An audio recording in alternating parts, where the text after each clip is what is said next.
ଆଜିର ଅନୁଚିନ୍ତା। ଯିଏ ତୁମକୁ ବିଶ୍ୱାସ କରୁଛି ତାକୁ କେବେ ମିଛ କୁହ ନାହିଁ, ଆଉ ଯିଏ ତୁମକୁ ମିଛ କହୁଛି ତାକୁ କେବେ ବିଶ୍ୱାସ କର ନାହିଁ। ଅଭାବ ଜୀବନରେ ସମସ୍ତଙ୍କର ଥାଏ।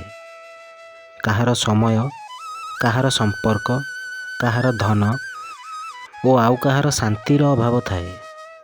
ଏହି ଅଭାବ ଭିତରେ ଯିଏ ଖାପ ଖୁଆଇ ପାରିଲା ସେ ହିଁ ଜିତିଯାଏ। ଗୋଟିଏ ସୁନ୍ଦର ହୃଦୟ ହଜାରେ ସୁନ୍ଦର ଚେହେରାକୁ ପଛରେ ପକାଇ ଦେଇପାରେ।